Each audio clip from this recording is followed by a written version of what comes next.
This is footage showing Bangladesh's Prime Minister Sheikh Hasina fleeing her official residency in Dhaka by helicopter. Moments later, protesters stormed her location. Here is footage of the protesters inside that building, wandering through the rooms, lounging on furniture, posing for photos, and looting. The takeover happened on August 5th, shortly after she resigned from her post. For weeks, Bangladesh had been in flux, with hundreds of thousands of anti-government protesters taking to the streets demanding the Prime Minister's resignation.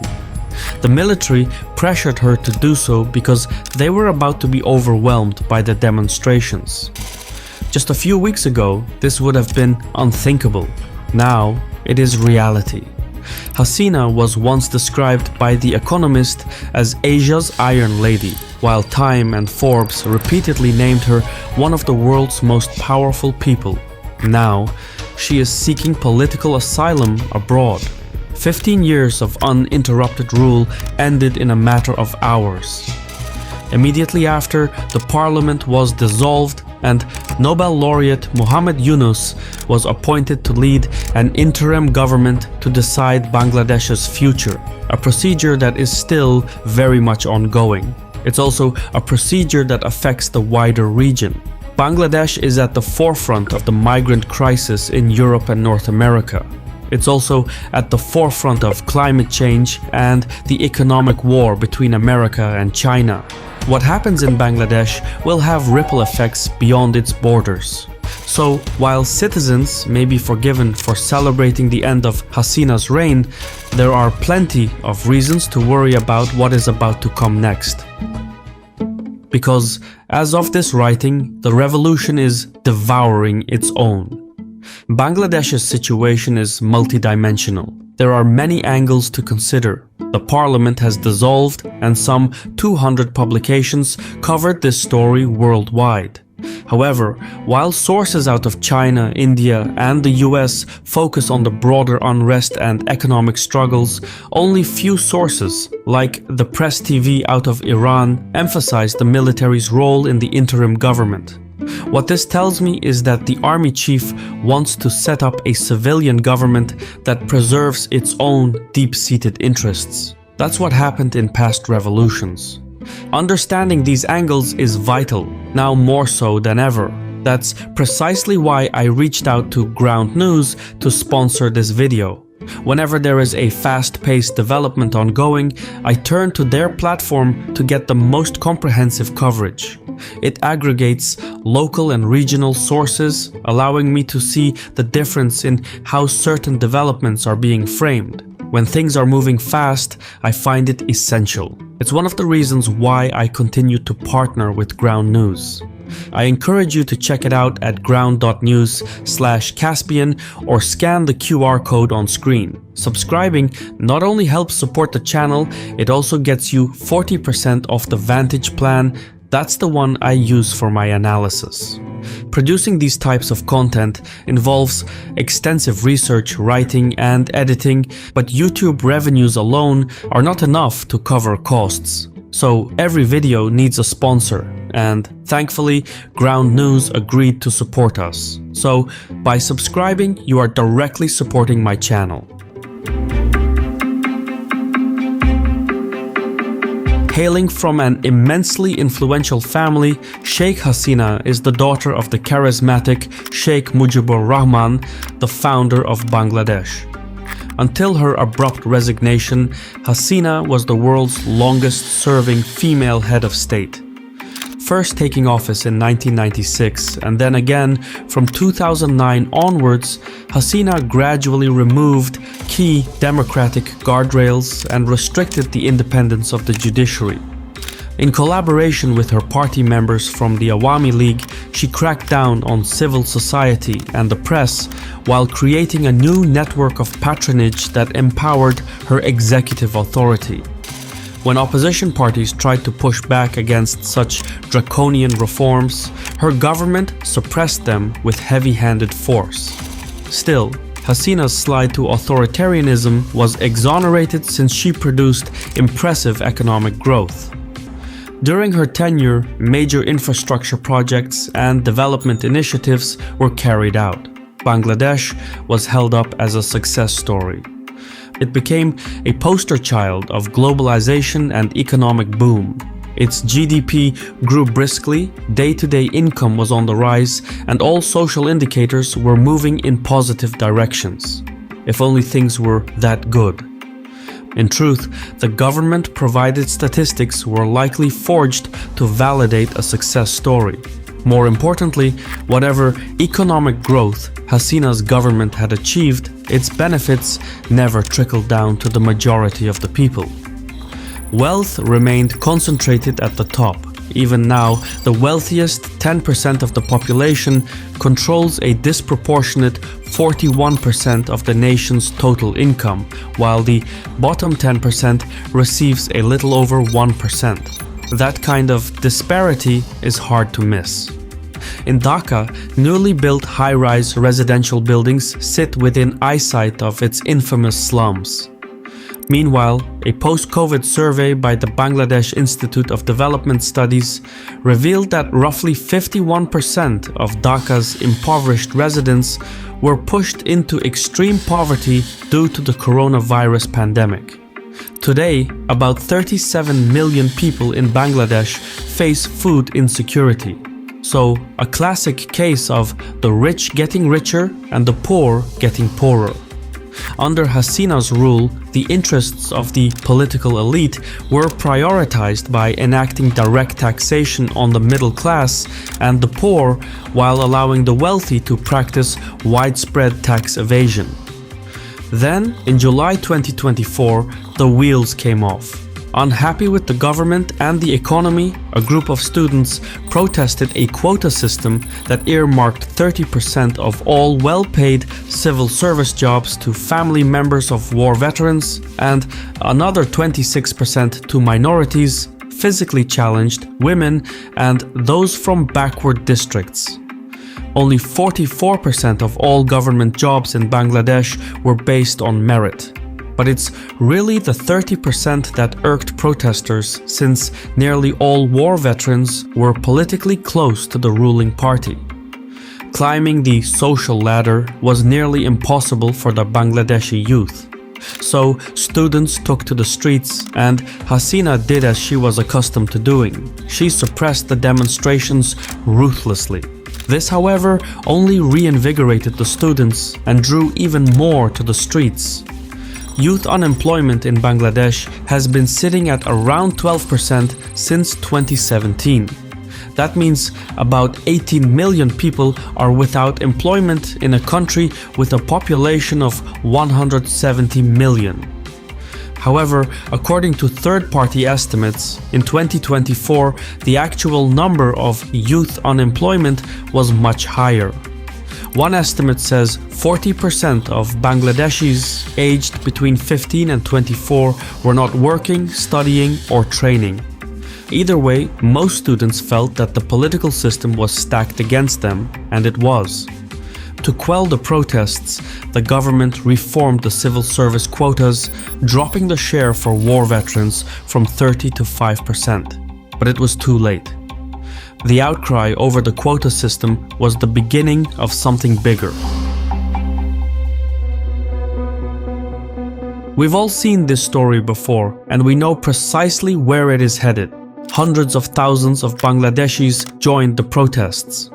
But it happened in a way that was totally alien to Bangladeshi politics. The movement at large was unattached to any political party. There was no central leadership or someone with whom the Hasina government could negotiate. In essence, what Bangladesh was experiencing was a massive grassroots mobilization, and it was reshaping the country's political landscape from the ground up. The grassroots nature of the protests startled Hasina and her allies. They had no idea or even the means to defuse the situation. Security forces were stretched thinly in the capital, and clashes soon broke out. While this was ongoing, an even larger wave of civilians joined the demonstrations, seemingly out of nowhere. Millions of ordinary citizens from all levels of society took to the streets to express their deep-seated sense of economic and political disenfranchisement. In the next few weeks, law enforcement and paramilitary forces used excessive brute force to disperse protesters. A curfew was put in place while the internet and mobile data services were shut down. The police took on a shoot-on-sight attitude, and some 20,000 people were injured while hundreds were killed. Some sources put the death toll as high as 1,200 people. As a last-ditch effort, Hasina tried to pin the movement on the political opposition, namely the Bangladesh Nationalist Party and the Islamist Jamaat-e-Islami Party. She argued that Islamist forces were trying to overturn her secular government. None of it was true. The mass demonstrations were not organized or steered by any of the political opposition, they were entirely organic. However, by bringing up the Islamist takeover conspiracy, she was trying to convince the West to come to her aid. The gamble failed. Hasina and her allies were on their own. Then, in early August, a massacre took place when students demanding Hasina's resignation were gunned down in the streets. At least 97 people lost their lives. The carnage was the final straw. Bangladeshis flooded the streets and forced the prime minister to evacuate via helicopter. Hasina left with not only her own reputation in ruins, but also the reputation of her war hero father. Statues of Sheikh Mujibur Rahman were defaced and brought down around the country. History was reduced to dust. Sometimes politics can be like that. It's all or nothing. Rebellion is a cyclical force, a recurring phenomenon driven by similar causes over time. The collapse of the Hasina government has triggered both jubilation but also a secondary wave of violence. In the capital, vandalism, looting, and attacks against minorities and their places of worship have gripped the state. Protesters blame minorities, primarily Hindus, for their close political ties to Hasina and the Awami League Party. For being part of the past repressive machinery, minority groups are now being targeted. Still more, there are clashes ongoing between anti-government forces and supporters of the formerly ruling Awami League Party.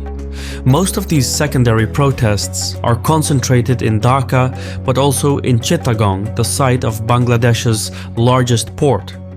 For the new caretaker government, the first order of business is to restore law and order, as well as restore the public trust in federal institutions. What comes next depends on how the situation develops. New elections will likely take place, but not before circumstances have stabilized in the streets. If the secondary wave of violence continues unabated, transit and supply chains going through Chittagong could be disrupted. Bangladesh is the world's second largest exporter of ready-made garments, accounting for more than 80% of its yearly exports and generating 16% of its GDP. Any form of continued instability in the port city of Chittagong will affect the country's economic prospects, especially its textile industry. Already, nearly 37,000 containers are sitting idly at Chittagong. This is not doing foreign retailers any favors. Whatever the interim government decides, it will have to do it fast. According to Bangladesh's Foreign Investors Chamber of Commerce and Industry, previous curfews, internet shutdowns, and protests have cost the economy by about $10 billion. The longer the unrest goes on, and the longer the curfew remains in place, the higher the costs. Even more, the IMF says that Bangladesh's foreign exchange reserves are on track to decline from today's $24.8 billion to $19 billion in 2025. That is a sharp drop in just one fiscal year. In correlation, the S&P Global Ratings downgraded Bangladesh's credit rating, citing a persistent decline in the country's foreign exchange reserves. As foreign reserves decline, pressure on the local currency will increase, which, in turn, would lead to its devaluation. From a macroeconomic perspective, this means Bangladesh is headed towards a surge in inflation rates and import costs. For an export-driven economy that imports raw materials and exports finished goods, currency devaluation is the worst kind of penalty. The new Bangladeshi government could strike a deal with the IMF, but that would likely come with strings attached. Dealing with the IMF tends to trigger social unrest because its proposals often include severely painful economic programs. Such a program would also be coming at a time when people are already frustrated with the economy. So the whole deal could backfire and renew protests, which is why no government in Dhaka, past or future, truly wants to involve the IMF. Bangladesh overall is also a major source of international migrants. Driven by economic, social and political factors, millions of its citizens have left the country seeking better opportunities abroad. Most end up in the Gulf states, Southeast Asia, and even as far as Europe and North America. If Bangladesh cannot escape its political and economic problems, millions more could leave the country. However, this could overwhelm the political establishments in the host countries. Think of the situation in the United States and Europe. So, what happens in Bangladesh could inadvertently contribute to and worsen political turmoil elsewhere. For now, however, migration and economics take a back seat to politics. The military now runs the show, as it did in previous revolutions. The army chief claims to care for the best interests of the Bangladeshi public, but its real intent is to ensure that the upcoming newly elected civilian government works to its benefit, not the other way around. Ideally, Bangladesh's military faction would like to retain the status quo and not implement any kind of major reform. However, in the absence of such reform, the country would likely end up with a new revolution in a few years. People without hope are easy to control, but those with dreams are impossible to contain. I've been your host Shirvan from Caspian Report. Thank you for your time and Sawal.